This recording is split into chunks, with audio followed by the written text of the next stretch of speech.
Welcome to the Ambitious Introvert podcast, created especially for introverts, empaths, and highly sensitive entrepreneurs to help you build, grow, and scale a successful, sustainable business. I'm your host, Emma-Louise Parks, business and mindset coach for ambitious introverts. After 17 years working as an air traffic controller, the ultimate fast-paced, high-stimulus, extrovert-friendly role, my mission now is to show introverts that they too can create big results and success because of who they are, not in spite of it. I focus on introvert-friendly business and marketing strategy to help you switch overwhelm for clarity, confidence, and clients. I'm joined today by Dr. Wendy O'Connor, positive psychologist and life strategist for women. Wendy gained her doctorate from Stanford Consortium and has spent 13 years practicing as a psychologist and coach. She lives in Rhode Island with her husband and 3 girls and identifies as an introvert and an empath. Passionate about happiness and all things related to creating fulfillment. Thank you for joining us, Dr. Wendy. Thank you for having me. I'm so happy to be here. So, you're an ambitious introvert. I'm guessing that you're quite academic, given your education history. What was it about happiness?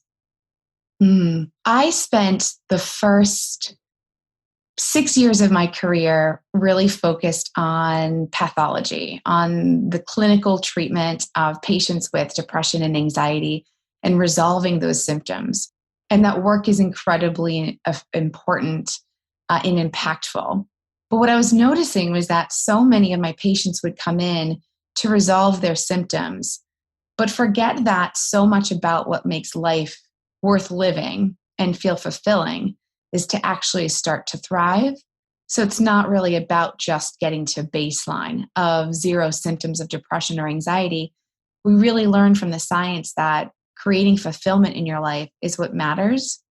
So I realized after these 6 years, something felt missing. I felt like I could really help my patients get to a place where they're managing, minimizing, and completely getting rid of their depression, stress, and anxiety.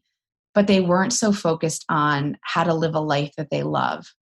So I dove into the science of happiness, which I didn't even realize was a real science.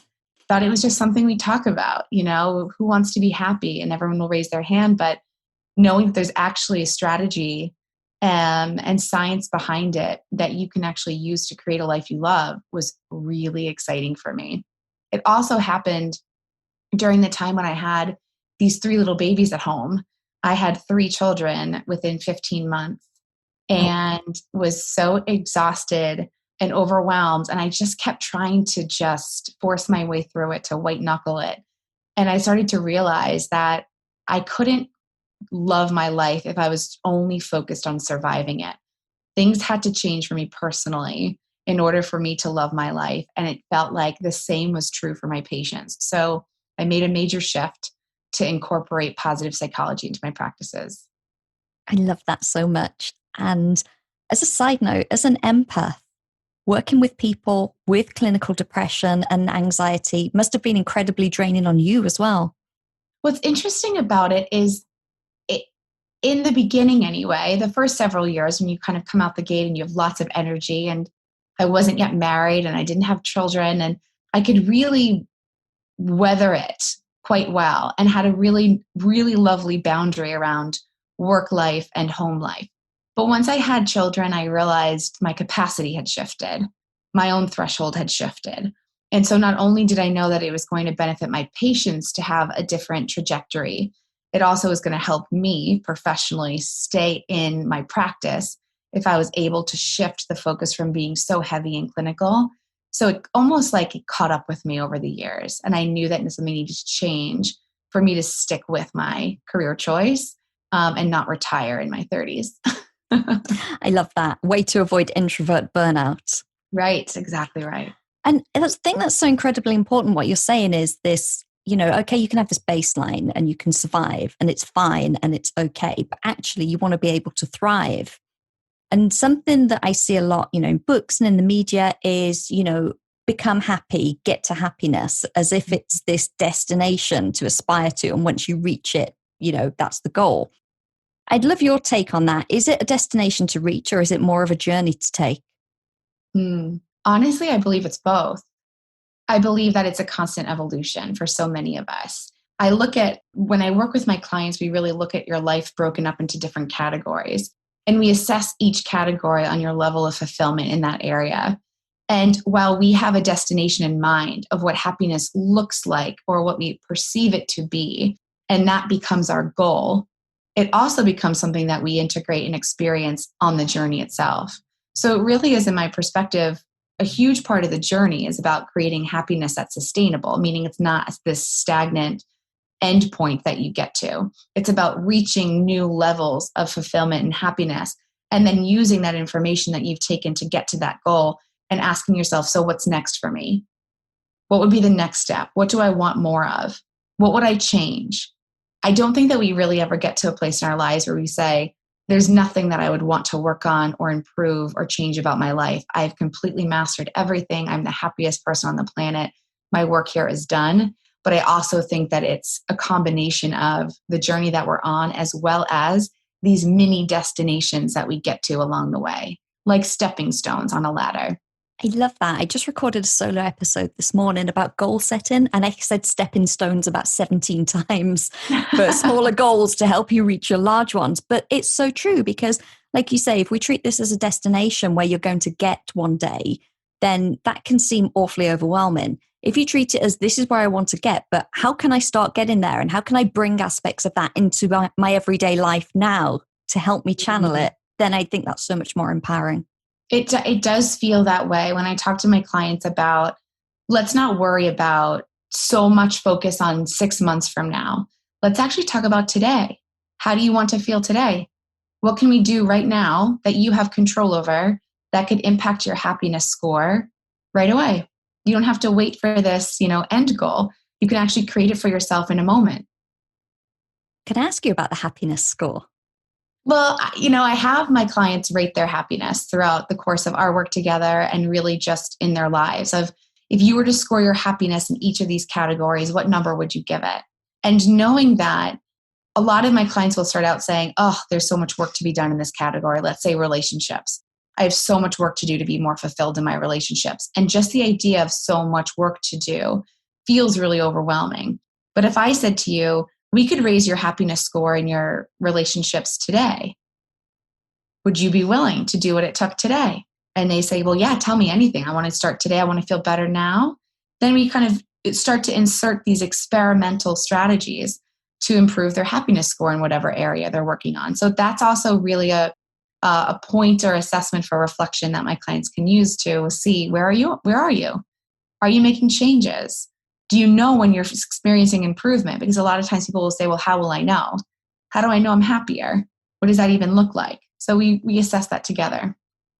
And I think assessing something like that is such a subjective thing because it's so individual. So having a score that's relative to yourself and how you felt yesterday or how you want to feel tomorrow is so much better than something generic online. If you are happy, you will feel like X, Y, or Z. Exactly right. Right. Absolutely. So when your clients come to you and they really need to prioritize their happiness, like you can see straight away, this is something they need to do to make change. What's the biggest mistake that you see them making in terms of not prioritizing their own happiness? They don't give themselves permission. So important. Permission is the key for so many. And I work with women. So I will say for so many of the women I work with, if not all, they get tripped up because they're not giving themselves permission. I'm struggling so much in this area of my life. Why can't I feel better about it? Well, first of all, you haven't given yourself permission. You haven't actually believed that you deserve to feel happier in this area of your life.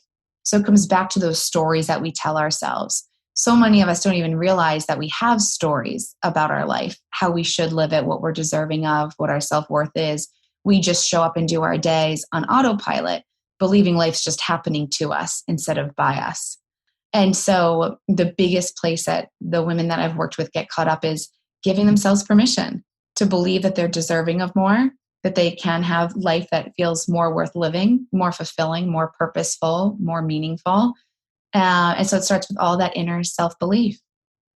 That worthiness is such a huge thing throughout business as well, because you're talking about it in terms of happiness and giving yourself permission to be happy.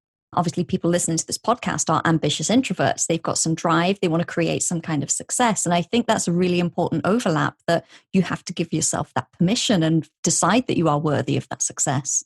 Absolutely. I always say you will only be as happy as your mind lets you.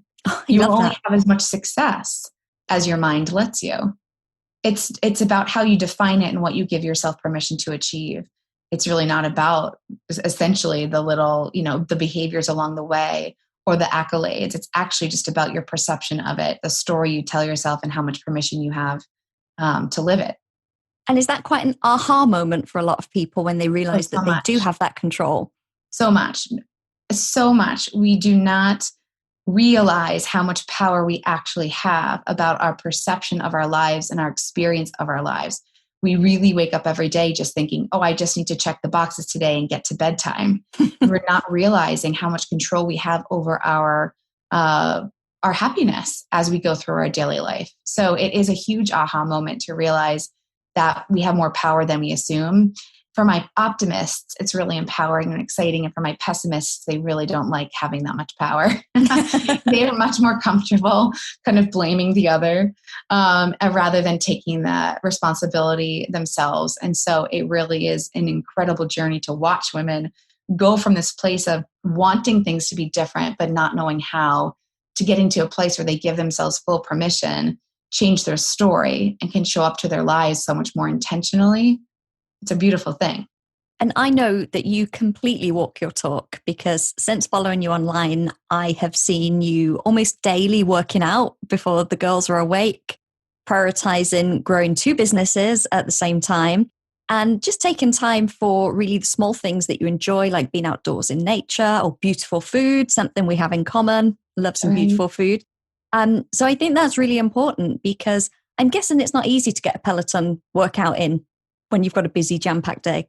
No, and that's another thing, I think, a misconception for a lot of people is just that happiness should be easy. Happiness should be gifted. Happiness, just should be the way you wake up smiling every day, and you're not affected by life's triggers and storms. And in reality, happiness is work.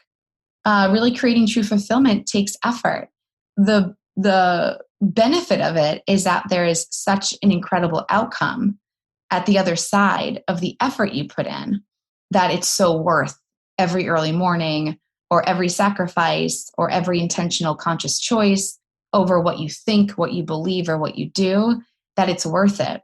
But it's absolutely work. And I struggle too. And I always share that with my audience. I struggle too with things. I get so frustrated when it comes to struggles I have with parenting or my own journey with fitness and weight loss.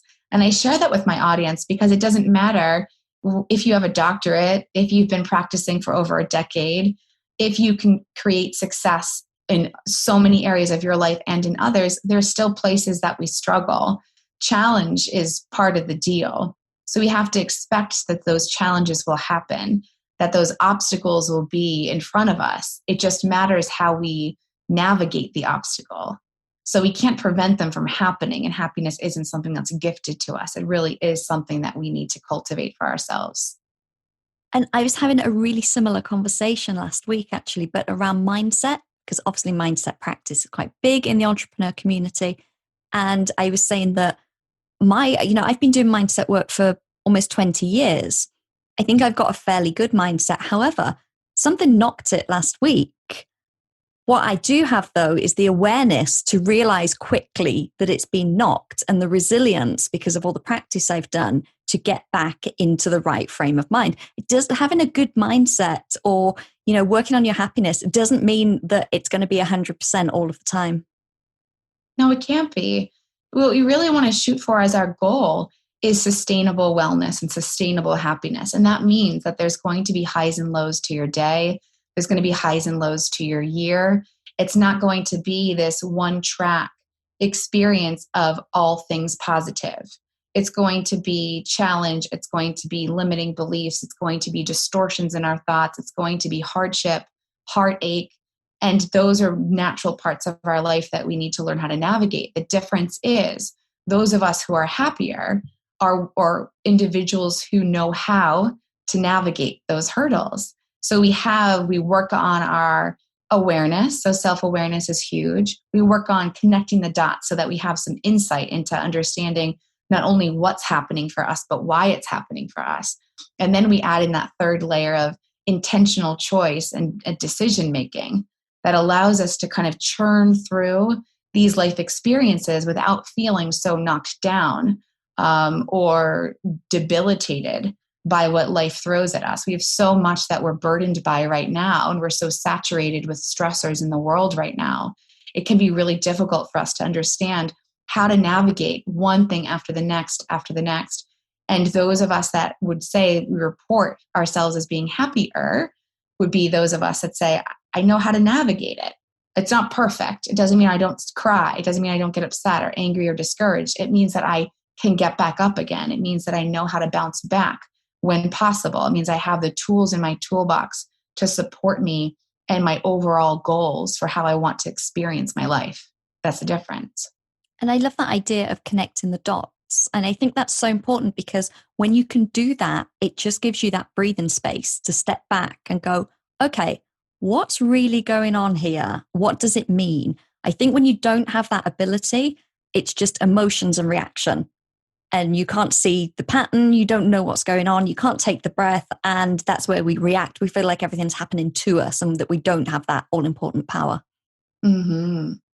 I will often be heard saying that there is this space between stimulus and response, which is something a patient of mine had said to me years ago, is that she was really trying to explore that space between stimulus and response and learning that we have room to build awareness and insight, that we have room to actually stop reacting and to start responding is another really empowering shift that we can make in our lives. Our brains work so fast, they secrete 40 to 60,000 thoughts a day. We're constantly inundated with our perception of our environment.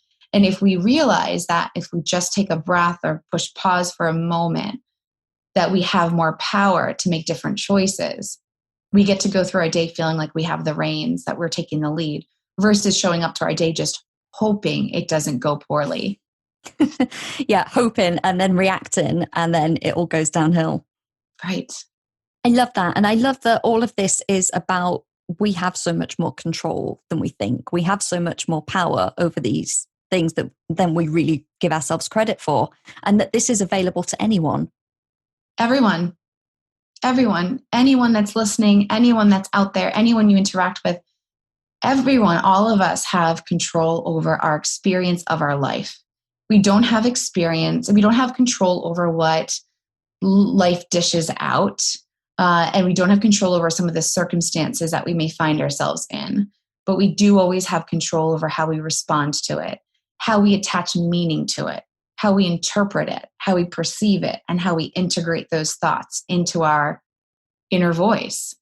And so I think that, again, sometimes when we talk about how much power we have, it can feel overwhelming to some people of like, oh, you're just telling me I have all this power and I haven't done anything with it. So I'm just being this victim of my life. Sometimes the answer is yes, you are. And sometimes the answer is you just didn't know that this existed. No one taught you. No one taught you in happiness school how to be most fulfilled in your life. And so you never really even knew how your mind worked in such a way to allow you to feel like you have that sense of self-efficacy, that you have that sense of independence, autonomy, and that ability to take charge. We're never really taught that. And you don't know what you don't know until you know it. That's right. So one of the questions that I ask all my guests, Dr. Wendy, is, what do you see as the main issue for introverted entrepreneurs? And in the questionnaire, you answered pushing out of our comfort zone, which I think is so, so true. I would love to ask you from a psychology point of view, why do we even have a comfort zone?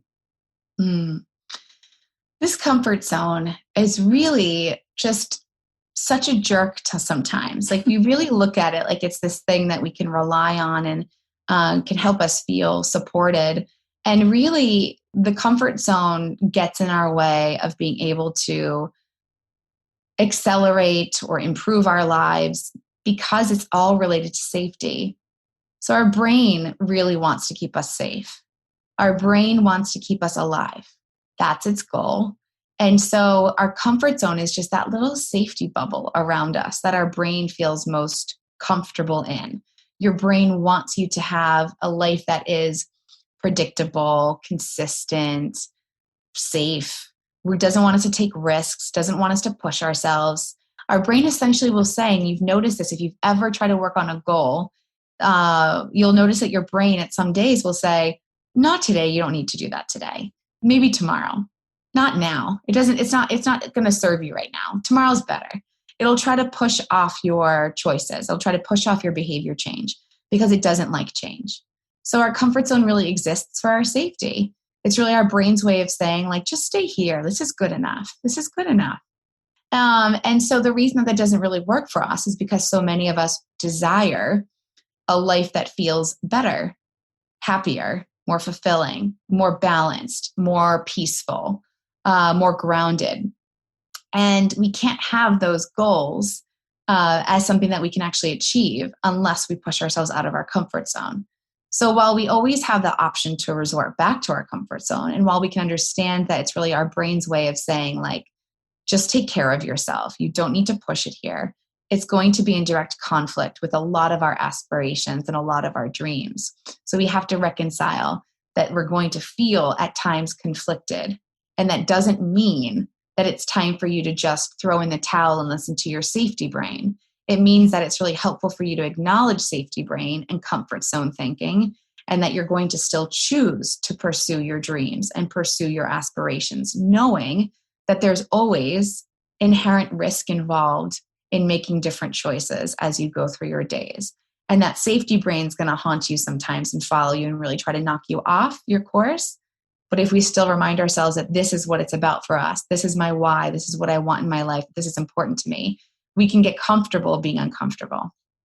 And I think as introverts, that's huge. And I say to my clients, come back to your why, because we do process things internally. So where it might be, okay, I need to show up on social media and be an authority, or I need to put my website up, or I need to raise my prices, any of those things which could really set safety brain off.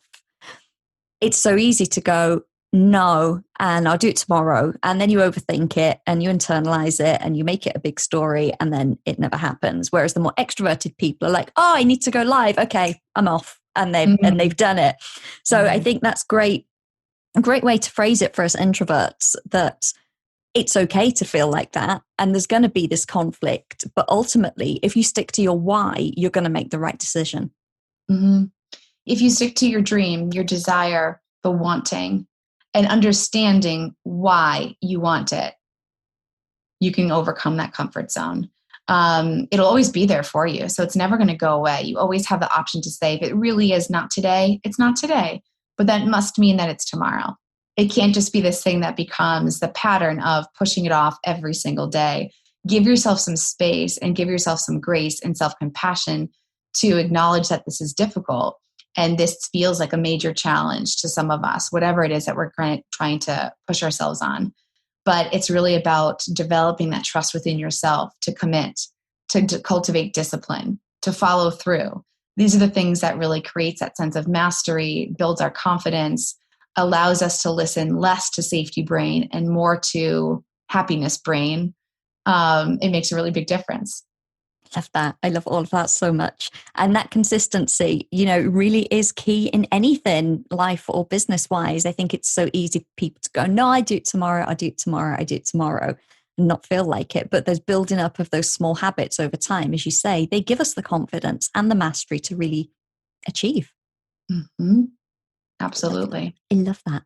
So, Dr. Wendy, I would love to ask you, for any ambitious introverts listening who are starting or growing and scaling an online business, if you had to recommend one book to them that you think would be super beneficial, which one would it be? So I have two. It's really hard to limit it to one. There are so many great books out there. And again, it always depends on what it is about your business growth or your self-development that you're really craving the most or even struggling with the most. But two books that I've read more recently that have really struck me was The 5 a.m. Club by Robin Sharma. And that book really pissed me off because it really inspired me to want to get up at 5 a.m. And I hate the idea of getting up at 5 a.m. So I was so angry as I read the book because it was so effective in its storytelling. And it really inspired me to get into a regular practice of getting up early. Now, I am not a 5 a.m. club member. I don't aspire to be, but I did aspire to be an earlier riser. I used to use my children as my alarm. I would just wake up when they needed me. But the problem with that was that I would have to hit the ground running, taking care of other people. And the 5 a.m. Club was such a great book for me to just remind myself of reprioritizing myself and putting on my oxygen mask first, taking care of myself before the rest of the world. And my day really is about taking care of other people all day long, whether it's my children or my clients. And so that was a really impactful shift for me to read that book. And I was so funny because I would acknowledge how angry I was the whole time I read it. But it was really effective. So I love that one. Whatever you take from it, know that you don't have to be a member of the 5 a.m. Club at the end of that book, but you will pull some really important reminders about how important it is to take care of yourself first. I agree, because I love that book. And I also do not get up at 5 a.m. There we go. So you don't be intimidated by the title and feel discouraged about reading the book. Read the book. It's fantastic. The other one that I would love to read again and really mark it up is Atomic Habits by James Clear.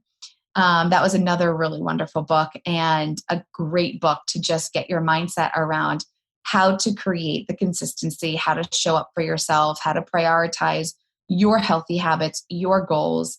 So that's a great one too. And I said to you before we started recording, I just finished it this morning. I have been obsessed with habit change for about 5 years, and I don't know how I hadn't read it. But I agree, like his tactics are so simple. It's not saying that it's going to be easy to instill a good habit or break a bad one, but he actually breaks it down and makes it really simple to start. That's right. And that's actually a common sentiment that comes up a lot in sessions is the theories behind the information that you need to have available to you about mindset change, behavior change, happiness. It's not complicated. It's not hard in theory. In practice, that's the challenge. But knowing this information, it's very rare that there's a new piece of information that's completely life-changing because no one ever knew it before about improving your life. We know what we need to do typically. We just don't know how to do it based on our own limitations, perceived limitations, our own parameters of the environment that we live in.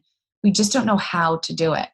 But it's not hard in theory, but in practice, it can be quite challenging. Dr. Wendy, you are so inspiring. I love talking to you. I love following you on social media. I love everything that your message stands for. If our listeners feel the same today, where's the best place that they can connect with you to learn more? Social media is a great place. On Instagram or Facebook at Dr. Wendy O'Connor, DrWendyOconnor. It's the best place, or even in my emails. I love hearing from podcast listeners. I love hearing from my audience. So Wendy at drwendyo'connor.com is also a great way to get in touch and just say hi.